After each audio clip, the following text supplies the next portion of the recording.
فسونگر از قلم مرجان کتب۔ تو یعنی تمہاری واپسی اپنے زمانے میں ہوگی اور تم وہیں شادی کرو گے۔ اسد احمدی کی اگلی بات پر اس کے خیالات میں دراڑ آئی، اور جس بات کی طرف وہ اس کی توجہ دلانا چاہتے تھے اس کو سمجھتے ابو تراب ساکن ہو گیا۔ اپنے زمانے میں واپسی کا خیال خوش آئند سے ہی، مگر وہ عورت صرف خواب تک رہے گی، دل کو حزین کر دینے والی بات تھی۔ معلوم نہیں، اس کاغذ سے نظریں چراتے مدھم سا کہا۔ اسد احمدی اس کی دل کی گرفتگی کو سمجھتے تھے۔ مایوسی کفر ہے ابو تراب، رب کے ہر کام میں مصلحت ہوتی ہے، تم اللہ کی رضا میں راضی رہنے والے لگتے ہو۔ ان کے الفاظ تسلی بخش تھے، وہ اس کو دکھی نہیں دیکھنا چاہتے تھے۔ ایک دن میں ہی وہ انہیں کتنا پیارا ہو گیا تھا نا، بالکل اپنی اولاد کی طرح۔ میں مایوس نہیں ہوا، کیونکہ وہ مومن نہیں ہے جو اللہ پاک سے راضی نہ ہو۔ امام حسن مجتبیٰ علیہ السلام فرماتے ہیں، اپنے تحیر اور شکستہ اعصاب کو سنبھال کر دل کے مقام پر ہاتھ رکھے صلوات پڑھی گئی۔ مومن کیوں کر مومن ہو سکتا ہے جو اپنی قسمت سے راضی نہیں ہے اور اپنے مقام و منزلت کو ناچیز سمجھتا ہے، جبکہ اس کا حاکم اللہ ہے۔ اس لیے میں رب سے ہر حال میں راضی رہنے کی کوشش کرتا ہوں، آپ پریشان نہ ہوں۔ ابو تراب کی مسکراہٹ میں طمانینت تھی، وہی طمانینت جو اللہ کی رضا میں راضی رہنے والے مومن کے چہرے پر ہوتی ہے۔ ایسے ہی ہمیشہ راضی رہو۔ چلو اب آؤ، نماز کا وقت ہو گیا ہے۔ اس کے شانے پہ بازو پھیلائے وہ اسے اپنے ساتھ لے کر کمرے سے باہر چلے گئے، اور پیچھے خالی رہ جاتے کمرے کی کھڑکی کے پاس رکھا وہ کاغذ ہوا کے دوش پر کسی لاحاصل خواہش کی مانند پھڑپھڑاتا رہ گیا۔ صبح ازل یہ مجھ سے کہا جبریل نے، جو عقل کا غلام ہو وہ دل نہ کر قبول۔ دن پر دن، مہینے اور پھر سال پر سال گزرتے چلے گئے۔ ابو تراب غضنفر وہیں عراق میں رہتے ہوئے تقریباً روزانہ وہاں جاتا جہاں سے واپسی متوقع تھی، مگر وہ غار دوبارہ اس پر پہلے کی طرح کشادہ نہیں ہو سکا۔ وہ ان سالوں میں بہت کچھ سیکھ چکا تھا، مثلاً موجودہ زمانے کی فارسی، عربی، اردو اور انگریزی۔ اردو کس لیے؟ ظاہر ہے شاعر مشرق علامہ محمد اقبال رحمۃ اللہ علیہ کو سمجھنے کے لیے، جن کی شاعری سے اسد احمدی شدید متاثر تھے۔ اسد احمدی کئی سال اس کے ساتھ رہے، باوجود اس کے کہ ان کا سارا خاندان ایران میں رہائش پذیر تھا۔ وہ ایران جاتے، کچھ مہینے رہتے اور واپس ابو تراب کے پاس آ جاتے۔ ان کو ابو تراب سے عجیب طرح کی نسبت تھی، جس کو بیان کرنا الفاظ سے ممکن نہیں تھا۔ عراق کے حالات خراب ہونے پر ابو تراب کے مجاہد بننے کی خواہش کو دیکھتے ہوئے انہوں نے ابو تراب کا تعارف اپنے دوست کے پوتے کی حیثیت سے کروا کر اپنے مجاہد بیٹے کے ذریعے ابو تراب غضنفر کو ٹریننگ کے بعد مجاہدین میں شامل کروا دیا، اور پھر اپنے باقی ساتھیوں سے جلدی اس نے خود کو جنگی سرگرمیوں میں منوا کر اپنا نام مزید پختہ کیا، اور یوں وہ عراق کے مجاہدین کا قائد الجیش بن گیا۔ مخصوص عسکری لباس میں جس وقت اس نے اسد احمدی کے سامنے کھڑے ہو کر سلیوٹ مارا، وہ بے اختیار ہنستے چلے گئے۔ مجھے کیوں سلوٹ مار رہے ہو؟ انہوں نے چہرہ اٹھا کر اسے مسکراتے ہوئے دیکھا۔ اتنے سالوں کی رفاقت نے ابو تراب غضنفر کو ان کا محبوب کر دیا تھا۔ آپ کے بیٹے کی وجہ سے آپ بھی میرے باس ہوئے۔ اس کی نئی اطلاع پر اسد احمدی پھر سے ہنس دیے۔ ابو تراب غضنفر کے ہوتے ان کے چہرے سے مسکراہٹ جانے کا نام نہیں لیتی تھی۔ اٹھ کر وہ آہستہ قدموں سے اس تک آئے۔ ابو تراب نے یاسیت سے ان کے سفید اور سرمئی بالوں کو دیکھا، وہ جیسے ان سیاہ آنکھوں میں اتر آتی اداسی کو پہچانتے تھے۔ تمہارا وقت روک دیا گیا ہے، ہمارا نہیں فرزند۔ وقت ہر کسی کے لیے نہیں رکتا، تم خوش قسمت ہو۔ ان کے نرم لہجے کی ٹھنڈک بھی اس اداسی کا آج سد باب نہیں کر پائی۔ وہ ایران سے اس کے لیے یہاں آئے تھے کیونکہ آج اس کو مجاہدین کا قائد بنایا گیا تھا، اور کیسے ممکن تھا کہ ابو تراب کوئی کامیابی حاصل کرے اور اسد احمدی اس کے شانہ بشانہ نہ کھڑے ہوں۔ بے ساختہ ابو تراب نے سر پر پہنی عسکری ٹوپی اتار کر ان کے سر پر پہنائی۔ اب لگ رہے ہیں کمانڈر اور قائد کے پدر۔ اس کی محبت بھری بات نے اسد احمدی کا دل محبت سے معمور کر دیا۔ 7-8 سال گزر گئے مگر تم ذرا بھی تبدیل نہیں ہوئے۔ مجھے کہنے دو کہ تمہارے وقت کا یہ ٹھہراؤ انشاءاللہ خوش آئند ہوگا۔ اس کے سیاہ گھنے بالوں کو دیکھتے انہوں نے ہاتھ آگے بڑھا کر شفقت سے پیشانی پہ آ گرتے بالوں کو پیچھے کیا۔ اب میں تمہارے باپ کے سن کا نہیں رہا، مجھے پدر بزرگ دادا کہا کرو۔ ان کی سرزنش پہ ابو تراب بے ساختہ مسکرا دیا۔ وہ ان کی بات کا مفہوم سمجھتا تھا، حالانکہ پدر بزرگ آپ کو مجھے کہنا چاہیے۔ اس کی بات کا مفہوم اور لہجے کی شرارت پر اسد احمدی نے اس کے شانے پر تھپڑ مارا، جبکہ ابو تراب نے ہنستے ہوئے وہی ہاتھ عقیدت سے تھام کر ہونٹوں سے لگا لیا۔ تمہارا یہاں مشن ختم ہو جائے تو میرے ساتھ ایران چلو گے؟ چمکتی آنکھوں سے اس کے جھکے چہرے کو دیکھ کر جو اگلی بات کہی اس پر ابو تراب کا چونک جانا فطری تھا۔ 8 سال سے عراق کے علاوہ وہ کہیں نہیں جا سکا تھا، جہاں تک کہ عمرے کے لیے بھی مجاہدین کے ساتھ گیا تھا، مگر حج نصیب نہیں ہو سکا، کیونکہ ادھر آنے کے کچھ ماہ بعد ہی اس نے عراق کے حالات کی شدید خرابی اور تباہی و بربادی دیکھتے ہوئے مجاہدین میں شمولیت اختیار کرنے کا فیصلہ کیا، اور پھر وہ عراق کا ہو کر رہ گیا۔ اور اب وہ جانتا تھا اسد احمدی نے یہ بات کیوں کہی ہے۔ اس کی زندگی، اس کا وقت یہاں آنے کے بعد ٹھہر گیا تھا، بالکل یہاں آنے کے بعد اسی خواب والی صبح سے اگلی رات جب اس نے خواب میں وہ ہدایت سنی تھی، وہ عورت جب تک تمہیں اجازت نہیں دے گی تمہارا وقت بحکم رب کعبہ روک دیا گیا ہے۔ وقت سب کے لیے گزر جائے گا مگر تمہارے لیے نہیں۔ یہ راز کو جاننے کی خواہش کی قیمت ہے جو تمہیں ہر حال میں چکانا ہوگی۔ اندر سے سہم جانے کے باوجود اس نے دل کو سمجھانا چاہا کہ وہ محض خواب تھا، ایسا حقیقت میں نہیں ہوگا، مگر گزرتے سالوں نے اس کو یہ بہت اچھے سے باور کروا دیا کہ رازوں کی قیمت کتنی مہنگی ہوتی ہے۔ اپنے ساتھی مجاہدوں میں سے کتنے لوگوں کی اس کے سامنے شہادت ہوئی، کتنے سارے پختہ عمر سے بڑھاپے میں گئے اور کتنے رفتہ رفتہ تبدیل ہوتے گئے، مگر وہ خود یعنی ابو تراب غضنفر ویسے کا ویسا رہا۔ 8 سال گویا اسے بغیر چھوئے گزر کر جا چکے تھے۔ اس مشن کے بعد ہم ایک ساتھ ایران جائیں گے۔ کچھ لمحے بھر کو سوچا اور فیصلہ ہو گیا۔ اس کے کہنے سے جو خوشی اور بے یقینی اسد احمدی کے چہرے پر چھائی، اس نے ابو تراب کو بیک وقت شرمندہ اور غمزدہ کر دیا، اور پھر گہرا سانس لیا۔ میرے جانے کا وقت ہو گیا ہے، نرمی سے کہہ کر آگے بڑھتے ہوئے وہ اسد احمدی سے بغل گیر ہوا، جبکہ انہوں نے مزمحل ہوتی مسکراہٹ سے اس کی پشت تھپکی۔ حیا نہیں ہے زمانے کی آنکھ میں باقی، خدا کرے کہ جوانی رہے تیری بے داغ۔ علامہ اقبال کا شعر پڑھتے ہوئے وہ ابو تراب کو مسکرانے پر مجبور کر گئے۔ الہی آمین۔ میرا وقت جب تک دوبارہ رواں نہیں ہوتا آپ نے میرے ساتھ ہونا ہے، پدر بزرگ۔ بدلے میں اس کی مدھم استدعا پر انہوں نے مضبوطی سے اس کو اپنے ساتھ بھینچ لیا۔ فکر نہ کرو، مجھے وہ عورت دیکھنی ہے جس کے لیے تمہارا دل دھڑکتا ہے اور جس کے لیے تمہارے وقت کو روک دیا گیا ہے۔ ان کی بات پر دھڑک اٹھتے دل کے ساتھ وہ بے ساختہ مسکرا دیا۔ آپ بھی نہ 8 سالوں سے نہ جانے کیا سمجھے بیٹھے ہیں۔ اس کی پہلو تہی پر اسد احمدی نے مسکرا کر اسے شانوں سے پکڑ کر پیچھے کیا۔ پھر تو حیرت ہے کہ میں 8 سال میں سمجھ گیا مگر تم 41 سال میں نہیں سمجھ سکے۔ وہ جیسے اس پر تعصب کر رہے تھے، جبکہ ابو تراب چہرہ جھکائے مسکرا دیا۔ پدر بزرگ۔ اس کے سرخ پڑتے چہرے نے ہمیشہ کی طرح اسد احمدی کو کہکا لگانے پر مجبور کر دیا۔ یار تم شرماتے کتنا پیارا ہو، اب بھاگ جاؤ نہیں تو میں تم سے اعتراف کروا کر ہی دم لوں گا کہ تم اس عورت کی محبت میں مبتلا ہو۔ ان کی بات پر وہ ان سے شانے چھڑوا کر گھبرا کے پیچھے ہوا، اور پھر اپنی ٹوپی اچکتے ہوئے تیز قدموں سے دروازہ پار کر گیا۔ اسد احمدی کے کہکے نے باہر نکل کر جیپ میں بیٹھتے ابو تراب غضنفر کے چہرے کو بھی خوبصورت مسکراہٹ سے روشن کر دیا۔ اس مشکل دور میں اسد احمدی کا ہونا ایک نعمت تھا۔ خوش نوائی مثال تھی اس کی، بات کرتا تھا، زخم بھرتا تھا۔ اس کی پہلی ملاقات برہان سے بیرکس میں ہوئی۔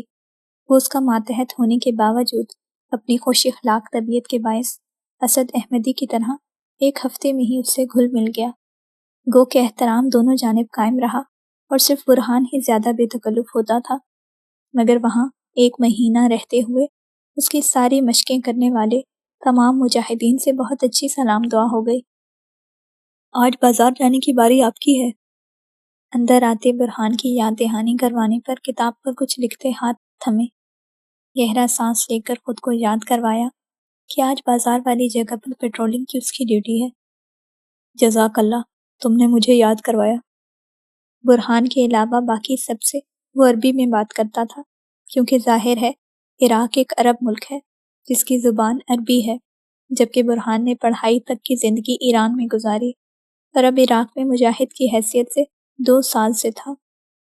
برہان یاد دہانی کروا کر مسکراتے ہوئے چلا گیا اور وہ شیشے کے آگے کھڑے ہو کر سیاہ نقاب پہننے لگا۔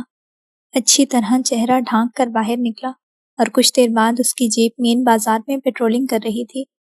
بظاہر حالات ٹھیک لگ رہے تھے، مگر لشکر انقلاب اور اس جیسی بہت سی دہشت گرد تنظیمیں حالات کبھی سازگار نہیں ہونے دیتی۔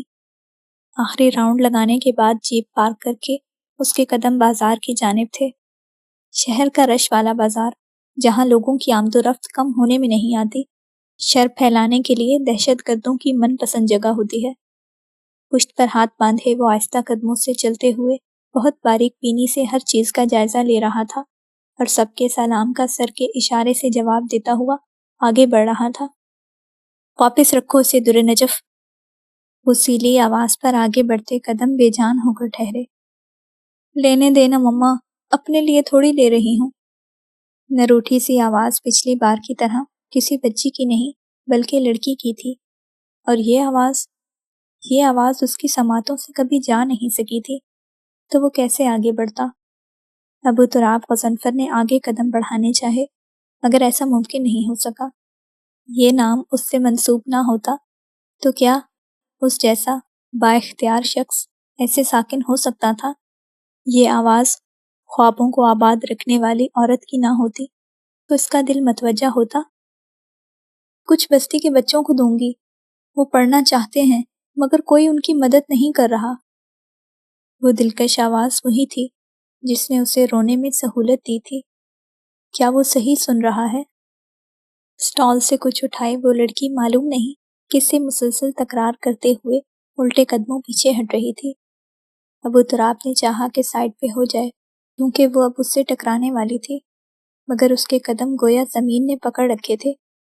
وہ اس سے صرف ایک قدم کے فاصلے پر تھم گئی۔ ایک قدم کا فاصلہ بھی گویا زمانوں کا فاصلہ تھا۔ گو کہ ابو تراب غضنفر کا دل یہ فاصلہ عبور کر لینا چاہتا تھا، مگر دل کو اجازت نہیں میسر تھی۔ سیاہ آنکھیں جھپکنا بھول کر اس لڑکی کو تکنے کو ٹھہری ہوئی تھی جس نے سر پر میرون رنگ کا رومال پیچھے کر کے یوں باندھ رکھا تھا کہ اس کے سنہری بال پشت پر بکھرے ہوئے تھے۔ ہوا کے دوش پر لہراتے بال قبل اس کے ابو تراب غضنفر کے چہرے کو چھو جاتے اس نے بے اختیار پیچھے ہونا چاہا، مگر عین اسی لمحے وہ لڑکی آخری قدم بھی پیچھے ہوئی اور اس کی پشت ابو تراب سے آ لگی۔ گھبرا جاتے ابو تراب کے قدم بر وقت پیچھے ہوئے اور وہ لڑکی بھی کرنٹ کھا کر پلٹی۔ خواب کی خوشبو نے قوت شامہ سے ٹکراتے ہی ابو تراب غضنفر کا اندر باہر مہکا کر شاداب کر دیا۔ تبھی برسوں کا خاموش دل لرز گیا۔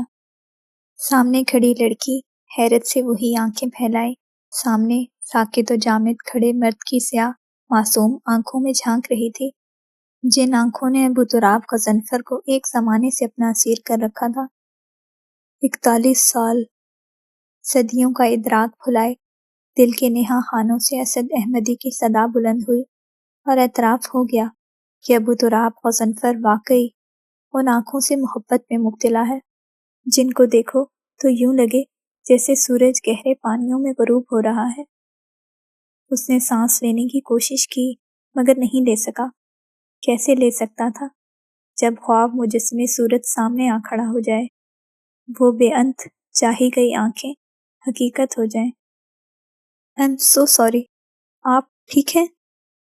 ان نقاب سے جھانکتی سیاہ آنکھوں میں نہ جانے کیسا احساس تھا کہ منتشر ہوتی دھڑکنوں سے خائف ہو کر در نجف اشرف نامی لڑکی نے اپنی طبیعت کے برخلاف جھجک کر کہا، اور ہر جانب طاری ہوتے فسوں نے چپکے سے عدم کو راہ لی۔ در نجف اشرف! اپنی ماں کی خفا پکار پر در نجف نے ان عجیب طلسماتی سیاہ آنکھوں سے بمشکل نگاہ چھڑا کر محض چہرہ پھیرا۔ بے اختیار ابو تراب کی نگاہ سامنے سے آتی عورت کی جانب اٹھی اور اسے ششدر کر گئی۔ تم نے میری اس بیٹی کو بچایا ہے جسے گہرے پانیوں میں پل بننا تھا۔ خدا تم پر ہمیشہ مہربان رہے میرے بیٹے۔ سماعت میں کئی سال پرانا جوش سے کامتا لہجہ تازہ ہوا اور ابو تراب غضنفر اس انہونی اس اتفاق پر حیرت کے مجسمے میں تبدیل ہو گیا۔ راز! بات کائنات کے ایک راز سے شروع ہوئی اور کتنے رازوں کو آشکار کرتی جا رہی تھی۔ ایک راز کی اتنی بڑی قیمت تھی تو ان سب رازوں کی کیا قیمت ہوگی، اور کیا وہ کبھی ادا بھی کر سکے گا؟ آپ ٹھیک ہو بیٹے؟ وہ عورت اس کو شل سا دیکھ کر تشویش سے آگے آئی، جبکہ ابو تراب غضنفر نے ایک لرزتی جھجکتی نظر سامنے ڈالی۔ وہ سنہری آنکھیں اس کی جانب ہی متوجہ تھیں۔ پہلی بار اپنی نظر کو حقیقت میں اٹھ کر جمتے دیکھتے ہی دل میں ندامت گہری ہونے لگی تو سیاہ آنکھوں نے کوئی عہد باندھ کر خود کو جھکتے پایا۔ ایسی عورت جسے دیکھ کر دل کی خواہش پر نظریں تو جھکا لوں، مگر اسے دیکھنے کی آرزو میرے اندر کو ہمیشہ بے چین رکھے۔ سالوں پہلے اپنے ماں باپ کو کہا گیا بڑا بول بالآخر امیر ابو تراب غضنفر علی کے سامنے آ گیا تھا۔ کیا اس کی بھرپائی ممکن تھی؟ خیلی معذرت میخواہم، میں بہت معذرت چاہتا ہوں۔ نفی میں آتے جواب پر آہستگی سے نگاہ جھکائے اس نے خود کو کہتے سنا، کوئی بات نہیں بیٹے۔ نرمی سے کہہ کر منہ اٹھائے اس مجاہد کو چمکتی آنکھوں سے دیکھتی اپنی بیٹی کو بازو سے تھام کر اپنی جانب کھینچا اور پھر اسے لیے تیزی سے پلٹ گئیں۔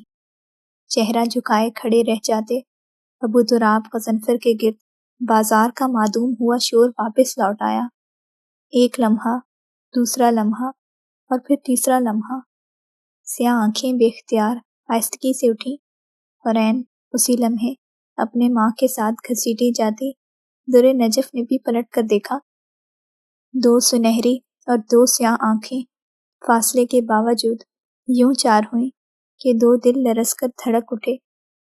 فسوں نے گہرا تھکا ہارا سانس لیا، پلکیں لرزنے لگیں اور پھر سیاہ آنکھیں سجدہ ریز ہو گئیں۔ آنکھوں کو اس سے زیادہ دیکھنے کی اجازت نہیں دی جا سکتی۔ ان بے اختیار آنکھوں پر پہرا لگانا بے حد ضروری تھا۔ یاد کی راہ گزر جس پہ اسی صورت سے مدتیں بیت گئی ہیں تمہیں چلتے چلتے، ختم ہو جائے جو دو چار قدم اور چلو، موڑ پڑتا ہے جہاں دشت فراموشی کا، جس سے آگے نہ کوئی میں ہوں نہ کوئی تم ہو، سانس تھامے ہیں نگاہیں کہ نہ جانے کس دم، تم پلٹ آؤ گزر جاؤ یا مڑ کر دیکھو، گرچہ واقف ہے نگاہیں کہ یہ سب دھوکا ہے، گر تم سے ہم آغوش ہوئی پھر سے نظر، پھوٹ نکلے گی وہاں اور کوئی راہ گزر، پھر اسی طرح جہاں ہوگا مقابل پیم زلف کا اور جنبش بازو کا سفر۔ دوسری بات بھی جھوٹی ہے کہ دل جانتا ہے یہاں کوئی موڑ، کوئی دشت، کوئی گھات نہیں جس کے پردے میں میرا ماہ رواں ڈوب سکے، تم سے چلتی رہے یہ راہ یوں ہی اچھا ہے، تم نے مڑ کر بھی نہ دیکھا تو کوئی بات نہیں۔ آپ یقین کریں گے 1 گھنٹہ پہلے میں نے کس کو دیکھا؟ سیل فون ہاتھ میں تھامے جیپ سڑک کنارے روک کر اس نے دوسری جانب کتاب پڑھتے اسد احمدی کو چونکا دیا۔ کس کو؟ اس کے لہجے کی عجیب اضطراب پر ان کا سوال مدھم تھا۔ در نجف اشرف۔ وہ نام برسوں کی تلاش اور جستجو کے حقیقت ہو جانے کی چاشنی لیے سرگوشی سے زیادہ نہیں تھا، جیسے اونچا کہا تو کہیں پھر سے حقیقت خواب نہ بن جائے۔ کیا کہہ رہے ہو؟ کیسے؟ کہاں؟ وہ ایک جھٹکے سے اپنی جگہ سے اٹھ کھڑے ہوئے اور اس پر سوالوں کی یلغار کر دی۔ وہ اتنے اضطراب کے باوجود دھیرے سے مسکرا دیا۔ کچھ مت پوچھیں پدرے مہرباں، بس مجھے کہنے دیں۔ آپ جانتے ہیں در نجف اشرف کون ہے؟ اس کے بدلے جواب کے بجائے بے چین سوال پر اسد احمدی کی آنکھوں میں سوال لہرایا۔ کیا کوئی ہماری جان پہچان کی نکلی؟ ان کا جوش دیکھنے لائق تھا۔ اگر ابو تراب غضنفر صرف سن سکا، وہ میرے خواب والی عورت ہے۔ اس کی سرگوشی پر اسد احمدی ششتے رہ گئے۔ یہ ناممکن ممکن کیسے ہو گیا؟ یعنی جسے تاریخ کی کتاب امیر ابو تراب غضنفر کی بیوی بتاتی ہے، وہ یہی عورت ہوگی؟ ان کے دل میں جیسے کہیں اندر تک ٹھنڈک اترتی چلی گئی۔ تم پر یقین ہو؟ کسی خدشے کے تحت سوال پوچھا گیا۔ جواب دیے بغیر ابو تراب نے محض اس بات میں سر ہلایا اور وہ جیسے اس کی خاموش تصدیق بھانپ گئے۔ کچھ اور بھی ہے؟ یہ وہی لڑکی ہے جس کی میں نے 7 سال قبل غار میں مرہم پٹی کی تھی۔ سٹیئرنگ سے ہٹ کر ہاتھ اب پیشانی کو مسل رہا تھا، جبکہ نقاب سے جھانکتی سیاہ آنکھوں میں سارے زمانے کی بے چینی سمٹ آئی تھی۔ کیا مطلب؟ اسد احمدی کو ساری بات سمجھنے میں ایک لمحہ لگا اور وہ جیسے اس کی پریشانی سمجھ گئے۔ وہ مجھ سے بہت چھوٹی ہے، 18 سال کی ہوگی، اور میں نے کیسے محبت کی سیڑھی پر قدم رکھ دیا؟ اپنے بے بس اضطراب میں وہ جو اعتراف کر گیا تھا اس سے غافل، اس نے سٹیئرنگ پر ضبط کھو کر زور سے ہاتھ مارا، جس کی آواز اسد احمدی تک گئی۔ تم بھول رہے ہو ابو تراب، تمہارا وقت روک دیا گیا ہے۔ کیا تم اپنے وقت کو روک دیے جانے کی حکمت کو اب سمجھ رہے ہو؟ ان کے کچھ سمجھاتے لہجے پر بس ایک پل کو وہ چونکا، مگر حقیقت زیادہ پریشان کن تھی۔ روک دیے جانے والے وقت کی بات کروں تب بھی 15 سال کا فرق ہے، اور پھر 10ویں صدی والا حوالہ اپنی جگہ مسلم ہے پدر بزرگ۔ اس کے خدشات، اضطراب، جھجک اور پریشانی کو اسد احمدی اچھی طرح سمجھ رہے تھے۔ سب کچھ وقت پر چھوڑ دو ابو تراب، جو تمہارے لیے رکا ہوا ہے۔ ذرا سوچو تو، تمہارے علاوہ آج تک کس کا وقت یوں ایک محبت بھری خواہش، ایک جستجو کے لیے روک دیا گیا ہو؟ کہیں سنا تم نے؟ وہ جیسے اس کا غم غلط کرنا چاہتے تھے، اس فرق کو کم کرنا چاہتے تھے جو ابو تراب غضنفر کو نظریں چرانے پر مجبور کر دینے والا، بے چین کر دینے والا تھا۔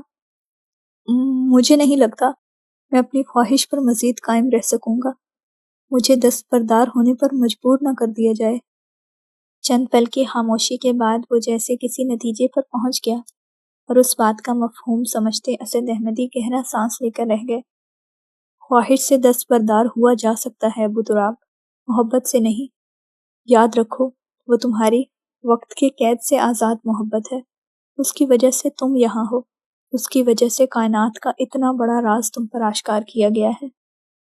وہ اسے سنجیدگی سے تنبیہ کرنے لگے، بہت کچھ باور کروانے لگے۔ نقاب سے جھانکتی سیاہ آنکھیں اسد احمدی کی باتوں پر لرز کر جھک گئیں۔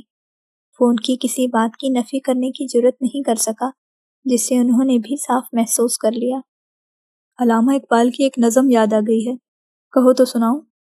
ان کے شرارت سے بھرپور سوال پر ابو تراب بے بسی سے ہنس دیا، اور اس کی ہنسی اسد احمدی کے لیے اجازت تھی۔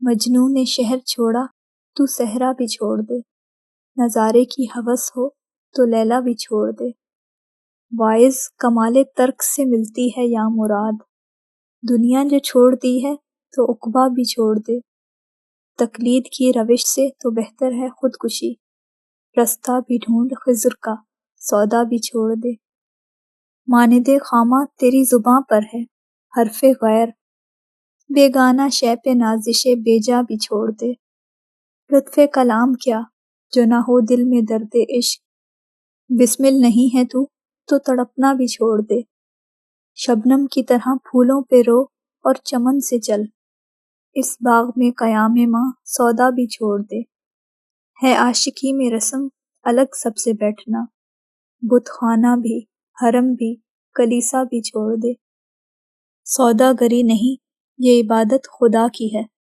اے بے خبر جزا کی تمنا بھی چھوڑ دے، اچھا ہے دل کے ساتھ رہے پاسبان عقل، لیکن کبھی کبھی اسے تنہا بھی چھوڑ دے، جینا وہ کیا جو ہو نفس غیر پر مدار، شہرت کی زندگی کا بھروسہ بھی چھوڑ دے، شوخی سی ہے سوال مقرر میں اے کلیم، شرط رضا یہ ہے کہ تقاضا بھی چھوڑ دے، واعظ ثبوت لائے جو میں کے جواز میں، اقبال کو یہ ضد ہے کہ پینا بھی چھوڑ دے۔ وہ خاموش ہوئے تو خاموشی کا وقفہ طویل ہونے لگا۔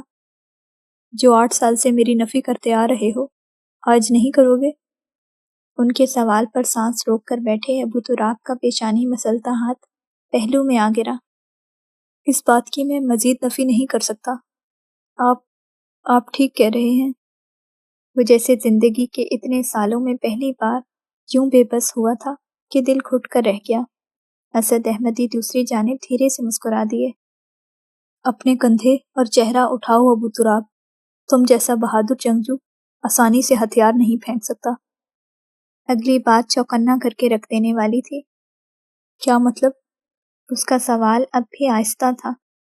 اللہ کی بنائی ہوئی یہ کائنات بہت عجیب ہے، تم اس کی عجائبات سے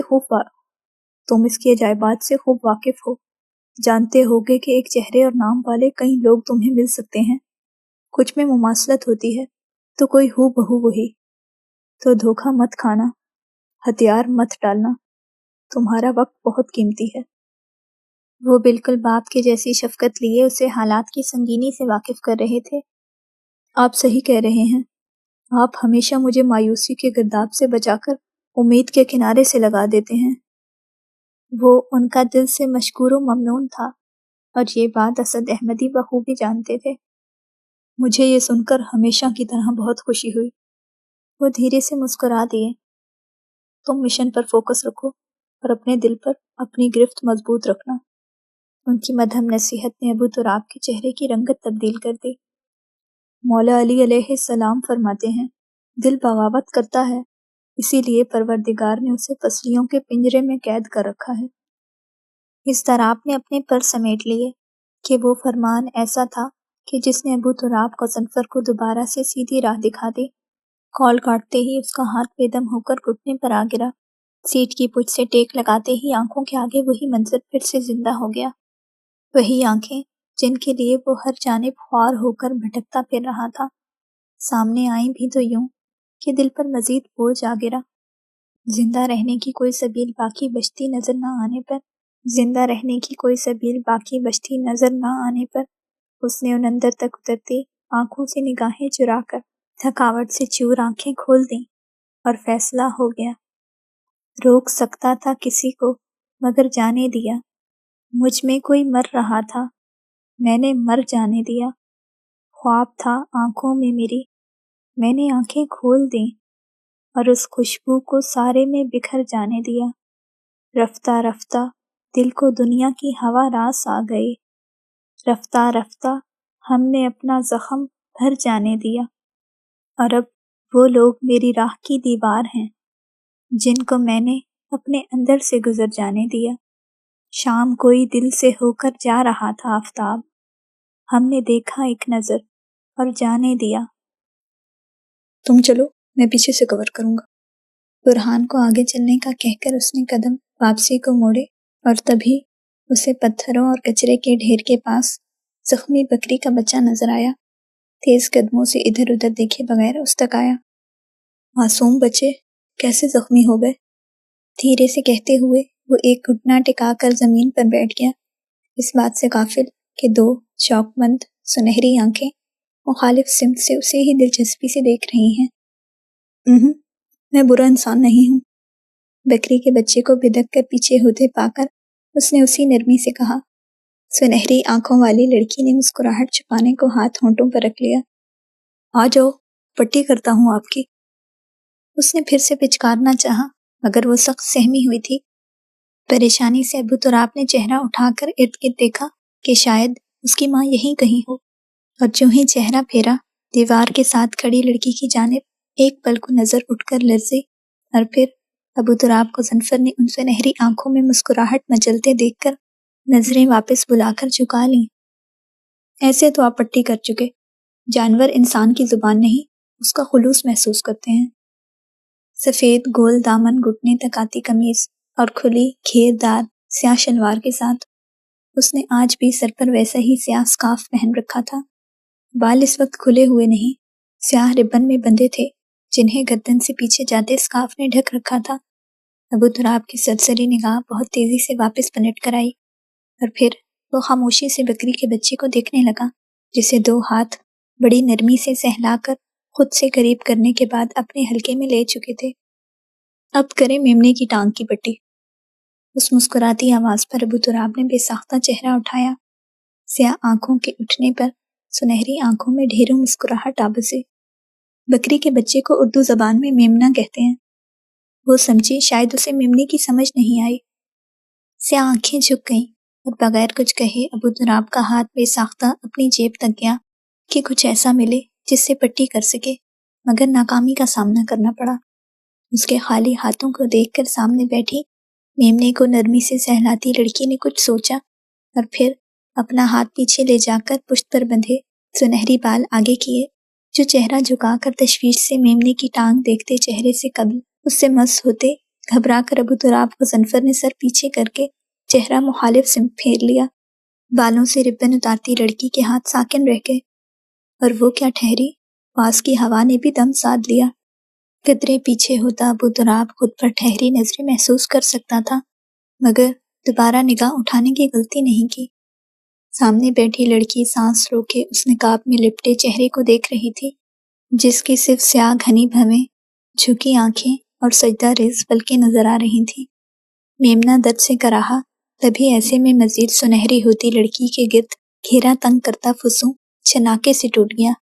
بھوکھلاہٹ سے بال واپس پیچھے پھینک کر وہ تیز ہاتھوں سے میمنے کی ٹانگ پر ربن کو کھولتے ہوئے پٹی کرنے لگی۔ اب تم نے کچھ دن بھاگنا دوڑنا نہیں ہے۔ پٹی کر کے اس نے میمنے کا چہرہ دونوں ہاتھوں کے پیالے میں لے کر جیسے تنبیہ کی۔ تمہاری امی کہاں ہیں؟ اس کے سوال پر میمنے نے بس معصوم سی میں کی اور اس لڑکی کی سنہری آنکھوں میں آنسو چمکنے لگے۔ اس کی تو امی نہیں ہے۔ اس گلوگیر آواز پر ابو تراب کے اندر تک لرزش اتری، مگر وہ بغیر کچھ کہے اٹھ کھڑا ہوا۔ سنہری بال پشت پر بکھرائے بیٹھی لڑکی نے چہرہ اٹھا کر سامنے کھڑے مرد کو دیکھا، جس کی نگاہ اٹھ کر بھی اس کی جانب نہیں اٹھ رہی تھی۔ نگاہ بے اختیار اس کے سینے پہ کڑھے نام تک گئی، حیدر کرار۔ زیر لب وہ نام دہرایا گیا اور دل نے کروٹ بدل لی۔ اسے میں اپنے گھر لے جاؤں حیدر؟ اپنے مٹی سے اٹ جاتے کپڑوں کی پرواہ کیے بغیر وہ میمنے کو گود میں لیے اٹھ کھڑی ہوئی۔ اس اجازت مانگتے انداز سے زیادہ یوں بے تکلفی سے نام لیے جانے پر ابو تراب چونک گیا۔ نقاب کے نیچے پوشیدہ چہرے کی رنگت پھیکی پڑی، مگر اس لڑکی کو دیکھنے سے ہنوز اجتناب کرتے رکھا۔ میں اسے بہت پیار سے رکھوں گی، اس نے یقین دلانے کو ایسی مٹھاس لہجے میں سمو کر کہا کہ بے اختیار ابو تراب غضنفر کی جھکی آنکھیں اٹھی اور ان سورج کی شعاؤں سے دھمکتی آنکھوں پہ جا کر ٹھہر گئیں۔ وہ اسے دیکھنے کے باوجود اس کے چہرے کے نقوش سے ناواقف تھا، کیونکہ نگاہ ہمیشہ بے اختیار چہرے کے بجائے آنکھوں پہ اور آنکھوں میں پڑتی تھی۔ وہ آنکھیں جو اس کا خواب تھیں، بہت قدیمی خواب۔ 41 سال تو گویا کچھ بھی نہیں تھے۔ دل کی موجودگی جو کئی عرصے سے ابو تراب غضنفر کو بہت اچھے سے محسوس ہونے لگی تھی، اب کی بار شدت سے ہوئی۔ آنکھ وہ آنکھ ہے جس میں تو ہے پنہاں، دل وہ دل ہے جو ہمیشہ رہے تیرا ہو کر۔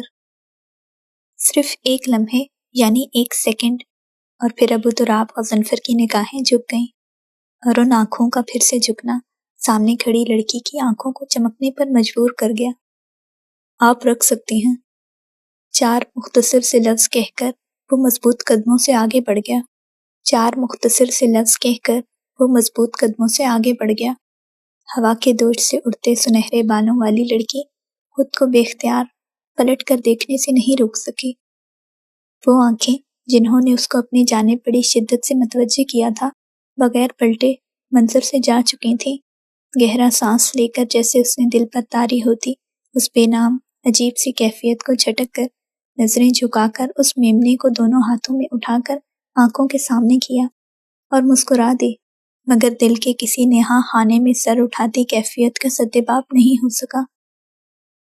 اور اس دن کے بعد سے ابو تراب غضنفر کو وہ ہر جگہ نظر آنے لگی، بازار سے گزرتے ہوئے، ایمبیسی کے پاس، فورن آفیسرز کی سوسائٹی میں، فوجی اور مجاہدین بیرکس کے راستے میں، کہیں نہ کہیں سے گزرتے ہوئے وہ اس کو ضرور پکار کر روک لیتی، اور خود کو روکنے کے باوجود ابو تراب غضنفر کے قدم اس کا کبھی نہ ساتھ دیتے ہوئے یوں تھم جاتے جیسے وہ اس پکار ان آنکھوں کے پابند ہوں۔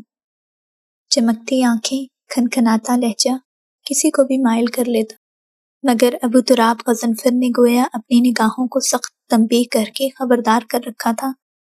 آج بھی ویسا ہی دن تھا جس میں وہ اور برہان ایرانی ایمبیسی سے نکل کر سیڑھیاں طے کرتے ہوئے پارکنگ سے گزر رہے تھے۔ عقب سے اس کو 15 دن والی ایسی بے تکلفی سے پکارا گیا کہ برہان نے کرنٹ کھا کر پلٹ کر پکارنے والی کو دیکھا، جبکہ ابو تراب نے پلٹنے کی ایسی کوئی غلطی نہیں کی۔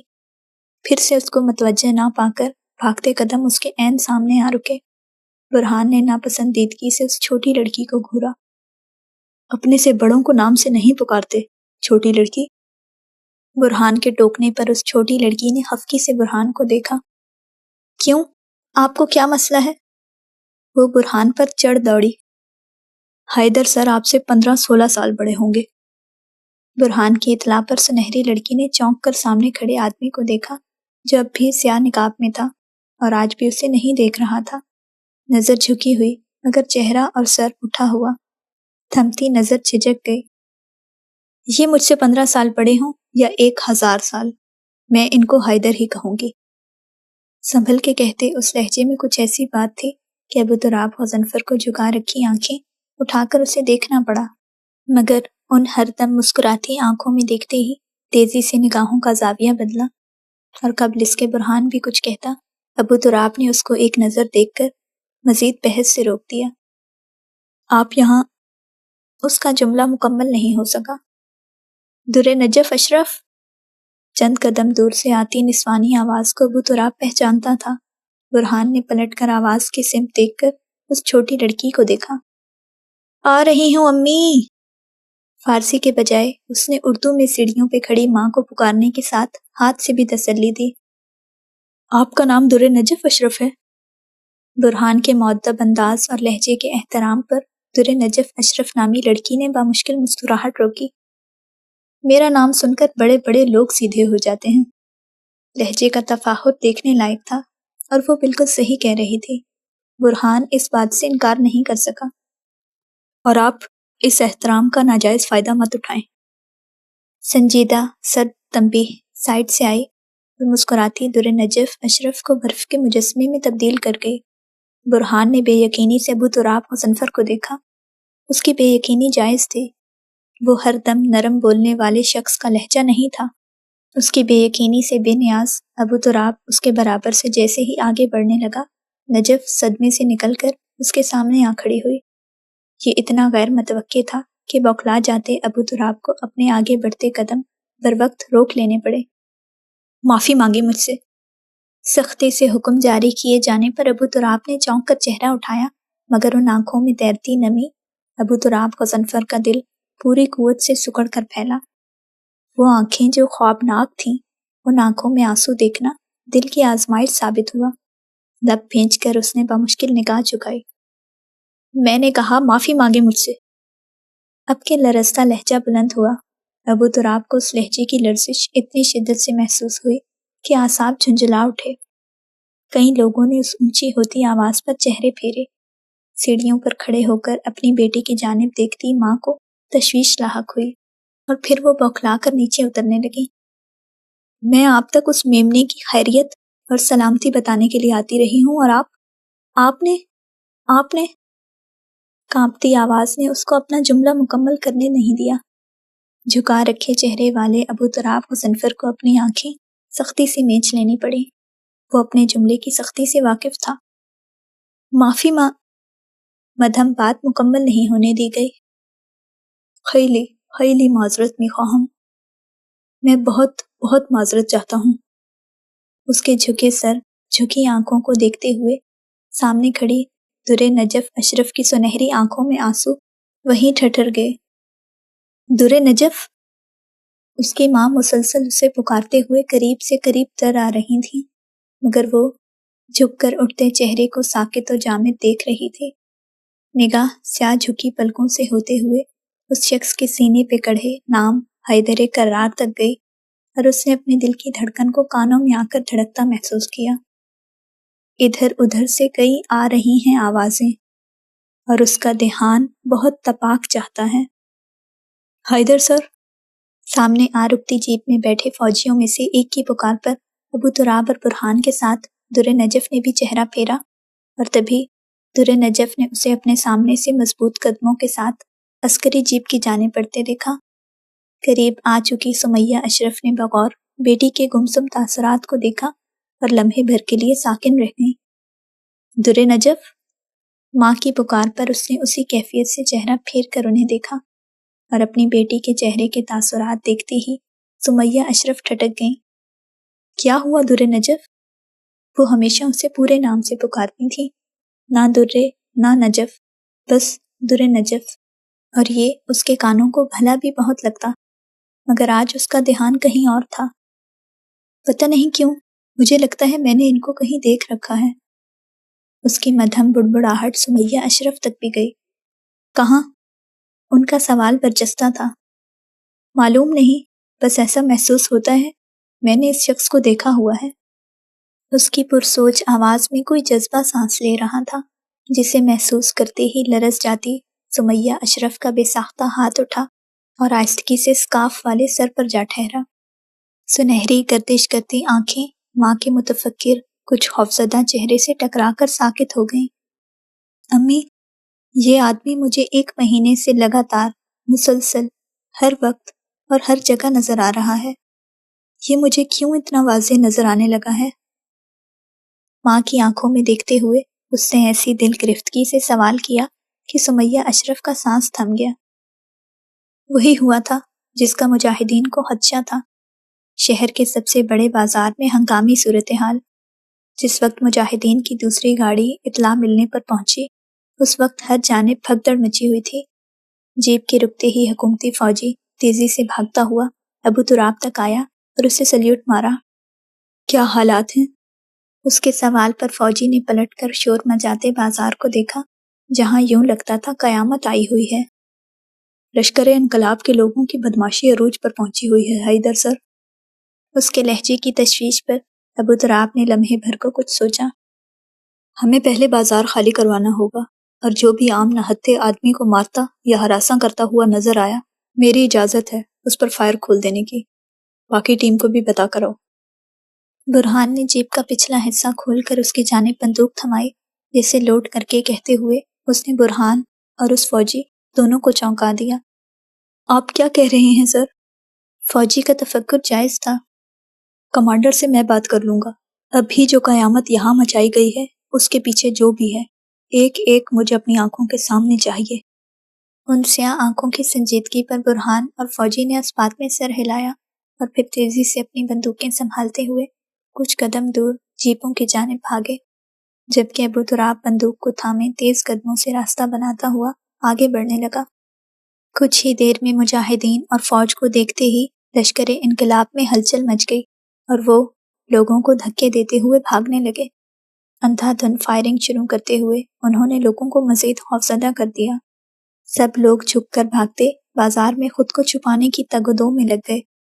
مجاہدین آگے بڑھ کر لشکر انقلاب کا مقابلہ کرنے لگے، جبکہ حکومتی افواج لوگوں کو گھیرے میں لیے ایک ایک کر کے بازار سے نکلنے کا محفوظ رستہ فراہم کرنے لگی۔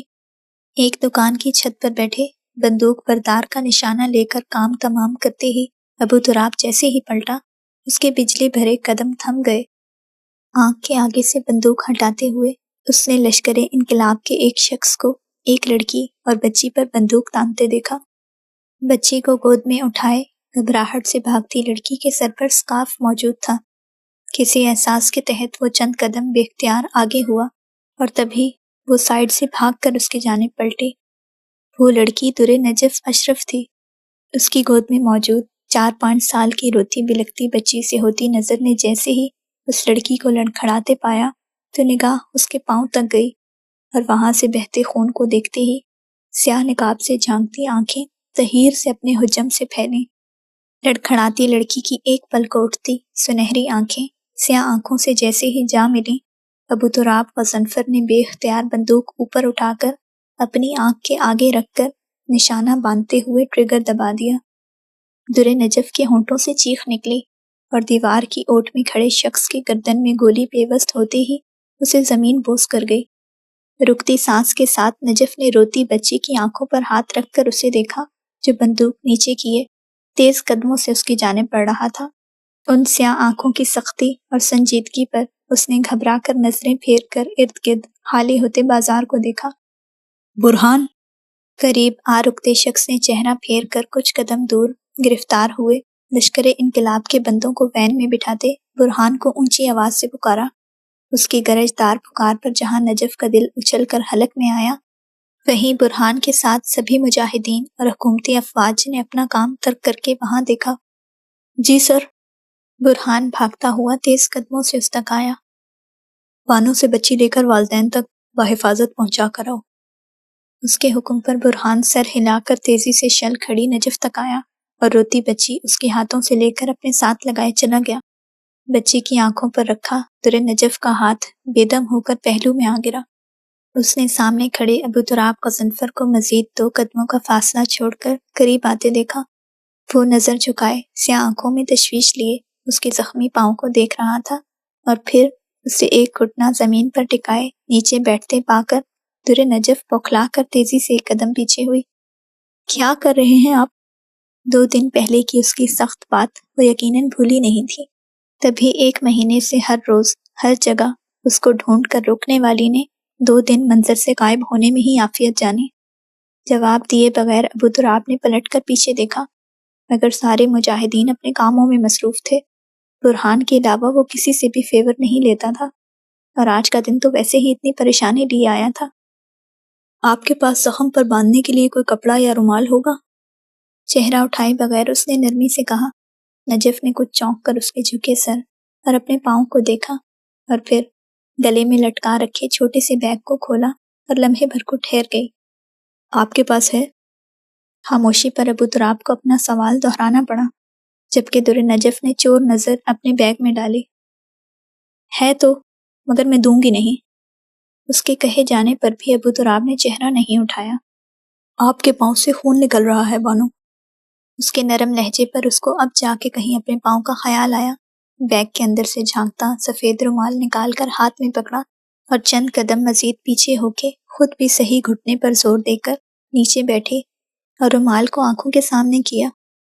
میں یہ رومال نہیں دے سکتی، یہ میرے لیے بہت قیمتی ہے۔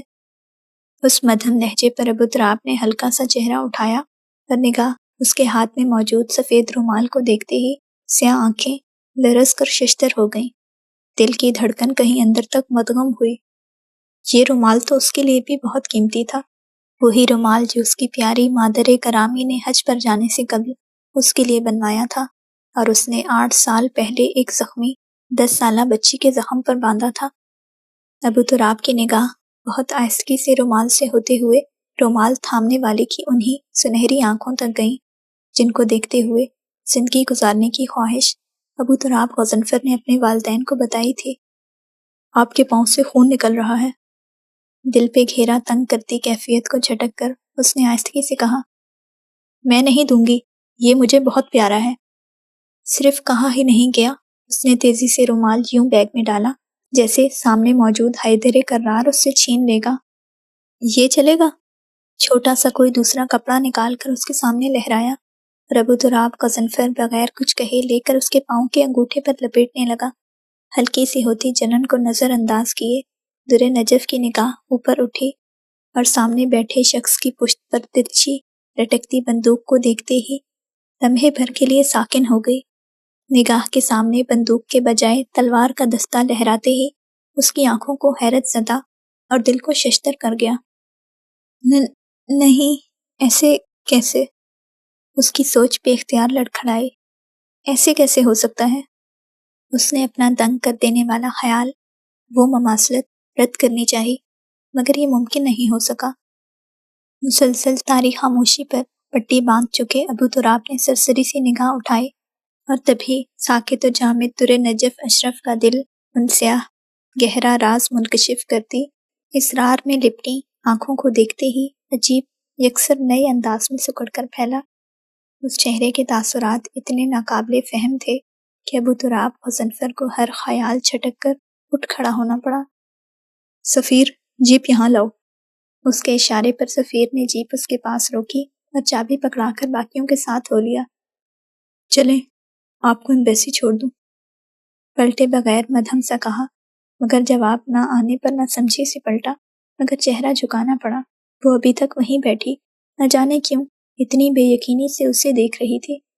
ابو تراب کے کہیں اندر کسی احساس نے کروٹ لی تو نگاہوں کا زاویہ بدل لینا لازم ہو گیا۔ اٹھیں۔ اب کہ اس کا لہجہ سنجیدہ، سخت اور بلند ہوا تو در نجف ہڑبڑا کر اٹھ کھڑی ہوئی۔ ابو تراب نے کچھ کہے بغیر جیپ کی پچھلی سیٹ کا دروازہ کھولا۔ لمحے سے رکھتے گئے، معاملے کی سنگینی کا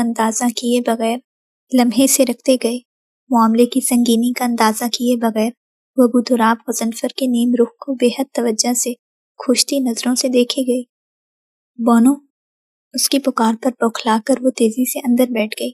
ابو تراب نے اسے دیکھے بغیر دروازہ بند کیا اور ڈرائیونگ سیٹ سنبھالتے ہوئے کچھ قدم دور جیپ میں سوار برہان کو ہاتھ سے جلد آنے کا اشارہ کیا اور اس کے سمجھ کر سر ہلاتے ہی جیپ تیز رفتاری سے بھاگنے لگی۔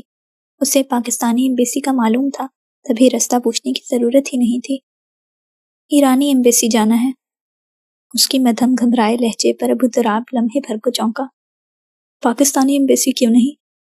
ریورس کر کے موڑ کاٹتے ہوئے اس کو یہ سوال حالات کی خرابی کو دیکھتے ہوئے کرنا ہی تھا۔ میری امی آج ایمبیسی نہیں گئیں، بابا گئے ہیں۔ اس کی اطلاع ابو تراب کو یہ بتانے کو کافی تھی کہ اس کے بابا یقیناً ایرانی ایمبیسی میں کام کرتے ہوں گے۔ کچھ دیر بعد ہی جیپ بغداد میں موجود ایران کے سفارت خانے کے باہر موجود تھی۔ در نجف اپنے کسی گہرے خیال میں غرق تھی کہ اسے احساس نہیں ہو سکا۔ سفارت خانہ آ گیا ہے۔ اس کی پکار پر نجف نے چونک کر چہرہ پھیر کے کھڑکی سے باہر دیکھا اور پھر اسے پارکنگ میں ہی اپنے بابا نظر آ گئے۔ وہ یقیناً حالات کی خرابی کا سن کر نکل رہے ہوں گے۔ تیزی سے وہ باہر نکل آئی۔ بابا جونم! اس کی پکار اتنی اونچی ضرور تھی کہ گاڑی کا دروازہ کھولتے علی اشرف حسنین تک جاتی۔ انہوں نے چونک کر ارد گرد دیکھا اور پھر عسکری جیپ کے پاس کھڑی اپنی بیٹی کو دیکھ کر دروازہ یوں ہی کھلا چھوڑے تیز قدموں سے اس تک آئے۔ دختار غلام، میری پھول جیسی بیٹی۔ محبت سے چور لہجے والے شخص کو جیپ سے نکلتے ابو تراب غضنفر نے پہچاننے میں لمحہ نہیں لگایا۔ بابا پریشان نہ ہوں، میں ان کے ساتھ آئی ہوں۔ اپنے باپ کے دونوں ہاتھ تھام کر اس نے عقب میں کھڑے ابو تراب کی جانب اشارہ کیا۔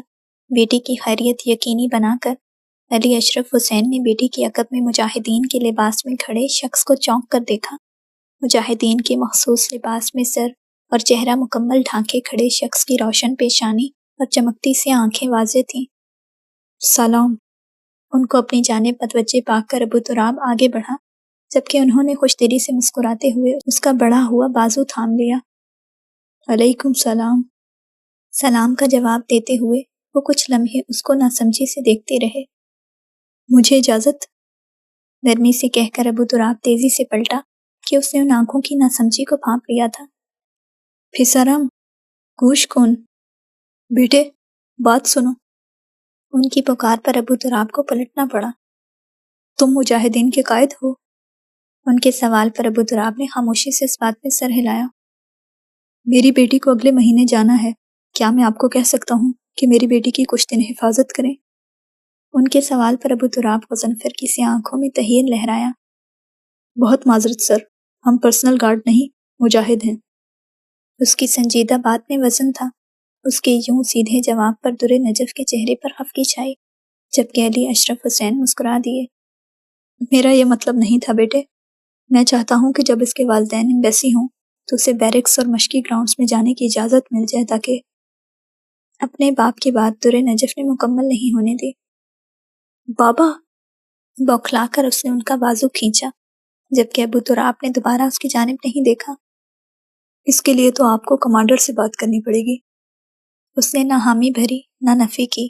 علی اشرف نے مسکرا کر اس بات میں سر ہلایا اور پھر ابو تراب اس پر دوسری نظر ڈالے بغیر پلٹ گیا۔ علی اشرف نے چہرہ پھیر کر اپنی بیٹی کو دیکھا اور ان معصوم نگاہوں کی محویت پر ٹھٹک کر نظروں کے تعاقب میں دیکھا۔ وہ جیپ میں بیٹھتے مجاہد کو دیکھ رہی تھی۔ چلیں گھر؟ ان کے نرم سوال پر در نجف نے چونک کر ان کو دیکھا۔ چلیں بابا کہہ کر وہ پیسنجر سیٹ کا دروازہ کھول کر بیٹھ گئی، جبکہ علی اشرف صاحب نے اس دھول اڑا کر منظر سے غائب ہوتی گاڑی کو دیکھا اور پھر سر جھٹک دیا۔ ان کو آج جلد گھر جانا تھا۔ کمانڈر سے اجازت لینے کا خیال کیسے آ گیا آپ کو؟ الماری میں سے کپڑے نکالتی سمیہ اشرف سوال کر کے ان کی جانب بڑھی جو کتاب کے مطالعے میں مصروف تھے۔ علی اشرف نے چونک کر چہرہ اٹھایا۔ ہاں، پرسوں جس مجاہد کے ساتھ نجف آئی تھی اس سے پوچھا تو کہنے لگا کہ کمانڈر سے بات کریں۔ ان کی بات پر بستر پہ کپڑے رکھتے سمیہ اشرف کے ہاتھوں کی حرکت تھمی۔ جس کا نام حیدر کرار ہے؟ وہ جیسے کسی خیال کی تصدیق چاہتی تھی۔ علی اشرف نے چہرہ اٹھا کر ان کو دیکھا اور پھر ٹھٹک گئے، اور ساتھ ہی کوئی اور بھی اپنے ماں باپ کو کھانے کے لیے بلاتی، در نجف اشرف۔ وہ نام دل و دماغ کو زنجیر پا کر لینے والا تھا، زنجیر پا کر گیا۔ ہاں، تم کیسے جانتی ہو؟ کتاب بند کر کے وہ فرصت سے اونچی سی کھڑی بیگم کی جانب متوجہ ہوئے۔ پچھلے ہفتے ایمبیسی کے باہر در نجف نے اسے پکارا تھا۔ ہماری بیٹی کی اس مجاہد کی جانب پیش قدمی نے مجھے چونکا دیا ہے علی اشرف، وہ جیسے بہت سوچ کر کہہ رہی تھی، جبکہ در نجف نے ہینڈل کو تھامنے کے لیے تیار ہاتھ کو روکتے ہوئے اپنی سانس بھی روک لی۔ چہرے کی رنگت تبدیل ہوئی، مسکراہٹ معدوم ہو گئی۔ کیا مطلب؟ سمیہ اشرف کی پریشانی دیکھ کر علی اشرف حسنین کا بھی سب بھول کر متوجہ ہونا لازمی تھا۔ میں نے اتنے فاصلے کے باوجود بھی اس مجاہد کے پلٹ کر دیکھنے پر اپنی بیٹی کی آنکھوں کی چمک اور مسکراہٹ کو روشن اور دور جانے پر بجھ جاتے دیکھا ہے۔ وہ جو کچھ کہہ رہی تھی اس کو سنتے ہوئے علی اشرف کی آنکھوں کے سامنے وہ بلند قامت قوی ہیکل آدمی لہرایا۔ وہ نوجوان تقریباً 30-32 سال کا ہوگا۔ پہلی نظر میں ہی مجھے بہت باوقار، نیک اور حفاظت کرنے والا مرد لگتا ہے۔ اور علی اشرف فوراً سے بیٹی کے باپ بن گئے۔ اپنے خیال سے ٹھٹکتی سمیہ اشرف نے شوہر کو دیکھا اور بات سمجھتے ہی بے اختیار ہنستی۔ آپ اس کو دامادی میں لینے کا تو نہیں سوچ رہے؟ خدشے کو پرے کرتے ہوئے وہ ان کی سمت بڑھی۔ دروازے کی دوسری جانب کھڑی سنہری سی لڑکی کے دل کی دھڑکن ٹھہر گئی۔ حرج بھی نہیں، اگر ہماری بیٹی چاہے تو میں سوچنے میں لمحہ بھی نہیں لگاؤں گا۔ علی اشرف حسنین بات کو کسی اور سمت ہی لے گئے۔ ان دونوں میں بہت فرق ہے علی اشرف۔ سمیہ اشرف کو جیسے یاد کروانا پڑا۔ مجھے معلوم ہے، مگر تمہیں بھی یاد رکھنا چاہیے کہ ہماری بیٹی بالغ ہے، کوئی ناسمجھ بچی نہیں۔ اسے اپنے لیے اچھا چاہنے کا مکمل اختیار اور برے سے خود کو دور کرنے کا شعور ہے۔ انہوں نے سمیہ اشرف کو سمجھانا چاہا اور سانس روکے کھڑی لڑکی کے چہرے کی رنگت بحال ہوئی، دلکش مسکراہٹ واپس لوٹ آئی۔ میں آپ کی بات سمجھ رہی ہوں، مگر در نجف کے سامنے تذکرہ مت کیجیے گا، اسے خود بھی اپنے جذبات کا علم نہیں۔ سمیہ اشرف کی بات سچی تھی، واقعی در نجف کو اس ایک لمحے سے پہلے اپنے جذبات کی ترجمانی کا کوئی مناسب لفظ نہیں مل رہا تھا۔ مبہوت، متاثر، پسند، یا پھر اس پھر سے آگے چاہت آنی چاہیے، یا پھر جواب ملنے سے قبل ہی در نجف دھڑک اٹھتے دل کے ساتھ پیچھے ہوئی۔ ہماری بیٹی کو معلوم ہو بھی جائے تو کیا کچھ ممکن ہو سکے گا؟ وہ مجاہد ہے سمیہ، مجاہد کو شہید ہونے سے محبت کی زنجیر بھی نہیں روک سکتی۔ علی اشرف حسنین پہلی بار ایسے سنجیدہ ہوئے کہ سمیہ اشرف تھک سے رہ گئی، جبکہ در نجف کا دل کسی نے مٹھی میں لے لیا۔ یعنی بات متاثر ہونے تک ہی رہے تو اچھا ہے۔ میں منتوں مرادوں سے ملی اپنی بیٹی کو غم کی آگ میں چھلانگ لگا کر راکھ نہیں ہونے دوں گی۔ وہ جیسے کسی نتیجے پر پہنچ کر کہہ رہی تھی۔ نجف بے اختیار چند قدم پیچھے ہوئی۔ تازہ تازہ محبت سے لبریز ہوتا دل یکمشت خالی ہونے لگا، اور قبل اس کے مکمل خالی ہوتا وہ تیز قدموں سے وہاں سے بھاگتی ہوئی چلی گئی۔ تیری سوچ کے عین منافی ہو سکتی ہے، ایک محبت کیسے کافی ہو سکتی ہے؟ ہجر ملے تو حسن کا چہرہ جل سکتا ہے، پیار ملے تو لڑکی پیاری ہو سکتی ہے۔ غم کا سورج دیر تلک نہ رکھنا سر پر، زیادہ دھوپ میں رنگت کالی ہو سکتی ہے۔ مجھ میں وہ آسیب ہے جن کا کوئی توڑ نہیں، لیکن یہ جاگیر تمہاری ہو سکتی ہے۔ جون کی ساری غزلیں پڑھ کے سوچ رہی ہوں، دل کی دنیا یوں بھی خالی ہو سکتی ہے۔ اپنے خیال میں مگن چہرہ جھکائے بے دہانی میں راستے آئے پتھر ہٹاتے ہوئے چلتی جا رہی تھی۔ سماعتوں میں ماں باپ کی کل کے دن سنی گئی باتیں تازہ تھیں، تبھی اس کو اندازہ نہیں ہو سکا کہ اپنے کالونی کے پارک سے کتنی آگے نکل آئی ہے۔ بانو! دور سے آتی اس پکار پر اس کے قدم حیرت کی زیادتی سے ساکن ہوئے۔ وہ تو کالونی کے پارک میں ہے، یہاں بھلا یہ آواز کیوں آئے گی؟ سر جھٹک کر اس نے پھر سے قدم آگے بڑھائے۔ خانم! اب کے زور سے پکارا بھی گیا اور ساتھ میں بھاگتے قدموں کی آواز آئی۔ نہ سمجھی سے وہ چونک کر جیسے ہی پلٹی، ہوا کو چیر کر اپنی جانب بڑھتے تیز دھار بازو کی لمبائی جتنی چاقو کو دیکھتے ہی سنہری آنکھیں اپنی حجم سے کئی گنا پھیل گئیں، اور قبل اس کے وہ چاقو گہرے پانیوں میں اترتے سورج کے آر پار ہوتا، کسی کی مضبوط گرفت نے بر وقت اسے 2 قدم دور ہی روک دیا۔ با احتیاط بانو! احتیاط سے محترمہ!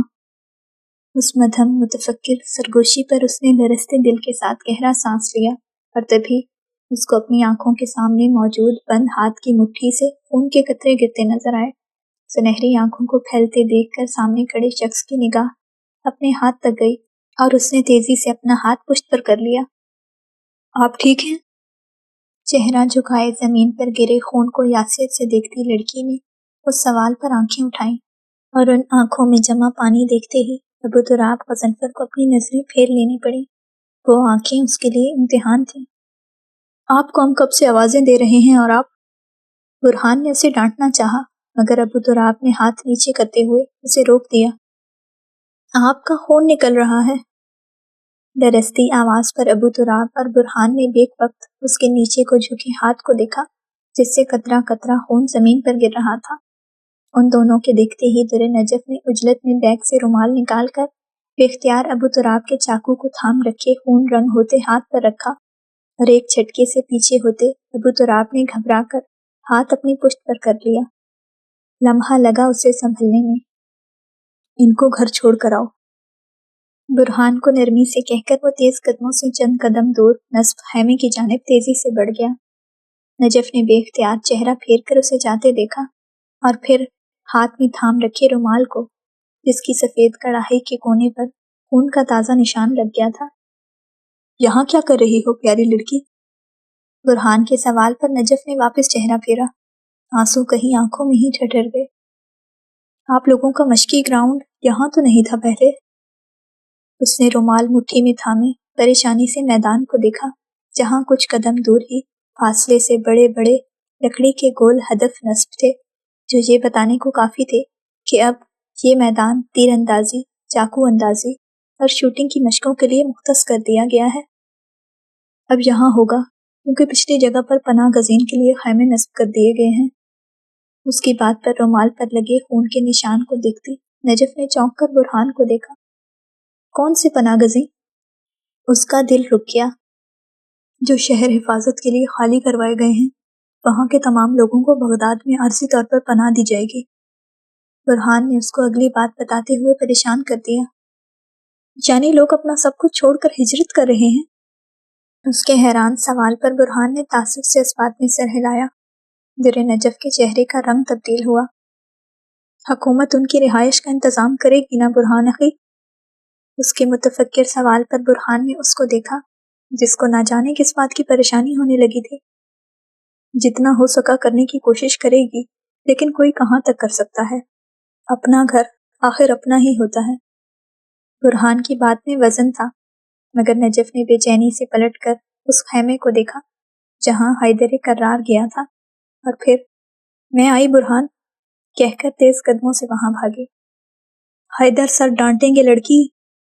برہان کی پکار کو نظر انداز کیے اس نے آہستگی سے خیمے کا گرا پردہ اٹھایا اور اندر داخل ہوئی، مگر سامنے ٹیبل کے پاس کھڑے بازو کا زخم صاف کرتے ابو تراب غضنفر کو اس کے اندر آنے کا معلوم نہیں ہو سکا۔ وہ آہستہ قدموں سے اس کی جانب بڑھی، اور قبل اس کے گھوم کر سامنے آتی اس کو تھم جانا پڑا۔ ہاتھ پر پٹی باندھتے ہوئے ابو تراب غضنفر نے اپنے یونیفارم کا کف کوہنی تک الٹ رکھا تھا، کیونکہ خون کی دھاری بازو تک گئی تھی۔ ہاتھ سے ہوتی در نجف کی نظر بازو پر لگے پرانے زخم کے نشان نے جکڑ لی۔ لمبائی میں چیر کی صورت لگنے والا زخم کا نشان دکھنے میں ہی کئی سال پرانا لگ رہا تھا، اور کتنا سال پرانا ہو سکتا ہے؟ اس سوچ کے آتے ہی سنہری آنکھیں بے یقینی سے پھیلی۔ ذہن کے پردے پر نیم اندھیرے میں ڈوبا غار، پنجوں کے بل چھپ کر بیٹھا کوی ہیکل مرد، اس کے شانے پر لٹکتی تلوار لہرائی، اور در نجف کانپ اٹھتے وجود کے ساتھ تیزی سے بوکھلا کر پیچھے ہوئی۔ پیچھے ہونے پر کرسی سے ٹکرائی۔ کرسی گھسیٹنے کی آواز خاموش خیمے میں جیسے ہی گونجی۔ اپنے کام میں مصروف ابو تراب نے ناسمجھی سے چہرہ پھیرا، مگر عقب میں ساکت و جامد کھڑی لڑکی کو دیکھ کر نقاب سے جھانکتی سیاہ آنکھوں کا ہر تاثر تبدیل ہوا۔ کف نامحسوس انداز میں بازو پر الٹ کر چہرہ واپس پھیرے ٹیبل پر موجود فرسٹ ایڈ کٹ کا سامان رکھنے لگا۔ در نجف اس کے عقب میں یوں ہی ششدر، دنگ، ساکت و جامد کھڑی رہی۔ 1 منٹ، 2، 5، 8، اور جب 10واں منٹ بھی گزرنے کو پر تولنے لگا، ابو تراب کو اضطراب نے اپنے گھیرے میں لے لیا۔ یہ لڑکی یہاں سے چلی کیوں نہیں جاتی؟ دل کے جھنجھلا اٹھتے سوال پر اس نے خون آلود کپڑے کو گولا سا بنا کر جیسے ہی سائڈ پر رکھے ڈسٹ بن میں پھینکنا چاہا، در نجف تیزی سے اس کے اور ڈسٹ بن کے درمیان آ گئی۔ اس کو مت پھینکیں، مجھے دے دیں۔ مدھم استدعا پر ابو تراب کو لگا سننے میں کوئی غلطی ہوئی ہے۔ جی؟ اس کی تصدیق چاہتی آواز پر نجف نے گھبرا کر اس کا چہرہ دیکھا، اور اس کی نظریں اٹھتے ہی ابو تراب غضنفر کی نظریں جھک گئیں۔ وہ کپڑا اس نے در نجف کے دیکھتے ہی دیکھتے ڈسٹ بن میں ڈال دیا اور پلٹ کر ہاتھ پہ سفید پٹی لپیٹنے لگا۔ آپ کے خون سے خوشبو کیوں آتی ہے؟ پٹی لپیٹتے ابو تراب کے ہاتھ ساکن ہوئے۔ میں یہ پہلی بار سن رہا ہوں بانو۔ سر جھٹک کر وہ پھر سے اپنے کام میں مصروف ہو گیا۔ در نجف چلتی ہوئی اس کے برابر آ کھڑی ہوئی اور مہارت سے چلتے اس کے ہاتھ دیکھنے لگی۔ سن لیا ہے تو جواب دیں، مجھے واقعی خوشبو آ رہی ہے۔ پچھلی طاری ہوتی قیامت کے اثرات اس کے پرشوق لہجے میں نہیں تھے۔ کہتے ہوئے اس نے جیسے ہی بے اختیار اس کا ہاتھ سونگھنا چاہا، ابو تراب کرنٹ کھا کر پیچھے ہوا۔ سیاہ آنکھیں ششدر ہو کر اسے دیکھنے لگیں، جو اس کے یوں بدکنے پر نرمی سے مسکرا رہی تھی۔ ابو تراب غضنفر کو اپنے اعصاب یکجا کرتے ہوئے سنبھل کر پیچھے ہونا پڑا، اور نظریں پھیرے وہ پھر سے پٹی کو آخری بل دینے لگا۔ شاید مجاہد کے خون سے شہادت کی خوشبو اٹھتی ہے۔ مصروفیات سے اس کو جواب دینا پڑا۔ در نجف اسی محویت سے چہرہ جھکائے کھڑے حیدر کرار کو دیکھے گئی۔ اس کو یہ بھاری، اسرار میں لپٹی، خود میں مگن آواز سننا اچھا لگنے لگا تھا۔ آپ کو گھر جانا چاہیے خانم۔ خاموشی کو توڑنے میں پہل ابو تراب غضنفر نہیں کی۔ مسکراتے روشن چہرے کی مسکراہٹ سمٹ گئی۔ وہ مزید سوال پوچھتی، جس کے لیے برہان سے سنتے ہی یہاں بھاگ کر آئی تھی، مگر اس شخص کی بات در نجف اشرف کے لیے حکم کا درجہ رکھنے لگی تھی۔ کچھ دل کی بے ایمانی تھی تو کچھ اس کے بابا جان کی کل کے دن کی گئی نصیحت۔ وہ اسے آخری نظر دیکھ کر خیمے کا پردہ ہٹا کر واپس چلی گئی۔ خاموشی پر جھکتی سیاہ آنکھیں اٹھیں اور پھر پلٹ کر ہلتے پردے کو دیکھا جو کسی کے وہاں سے چلے جانے کا گواہ تھا۔ جاری ہے